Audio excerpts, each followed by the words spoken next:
मी doctor, गरज भासल्यास गोळी देणार. माजी खासदार सुजय विखे नेमकं काय म्हणाले पाहूया.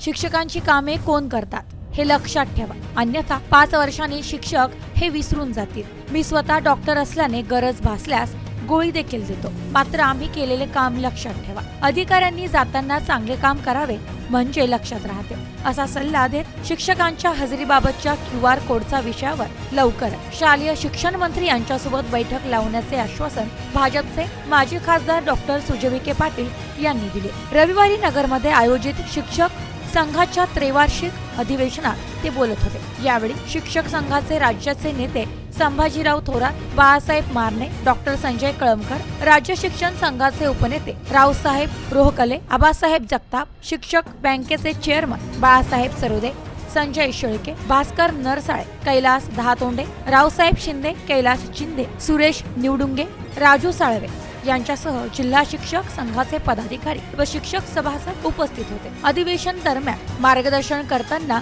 डॉक्टर विखे पाटील म्हणाले, आम्ही जिल्ह्यातील शिक्षकांच्या पाठीशी असून शिक्षकांनी याची जाण ठेवावी. जिल्हा परिषद प्रशासनाने लागू केलेल्या QR कोडला शिक्षकांचा विरोध असून या विषयातून सुवर्ण मध्य काढण्यासाठी लवकरच शिक्षण मंत्र्यांसोबत बैठक लावण्यात येईल. कोणावरही अन्याय होणार नाही. शिक्षकांवर अविश्वास ठेवणे योग्य नसले तरी शिक्षकांनी देखील गुणवत्ता वाढीसाठी प्रयत्न करावे. जिल्ह्यात पालकमंत्री यांच्या माध्यमातून 500 शाळा खोल्यांना मंजुरी देण्यात आली असून सर्व शाळा सौर योजना संपूर्ण करत त्या डिजिटल करण्याचा प्रयत्न करण्यात येत असल्याचे डॉक्टर विखे पाटील यांनी सांगितले.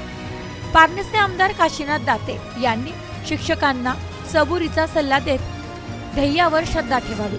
शिक्षकांच्या QR कोडच्या विषयात चर्चा करण्यासाठी शिक्षण मंत्री व पालकमंत्री यांच्या उपस्थितीत बैठक लावण्याचा निर्णय झाला असून या बैठकीला मी स्वतः उपस्थित राहणार, शिक्षकांची वकिली करणार असल्याचे आश्वासन दिले. राज्यात सध्या खासगी शिक्षण संस्थेचे फुटले असून यातून खासगी आणि सरकारी शिक्षणाच्या दर्जात तुलना करण्यात येत आहे.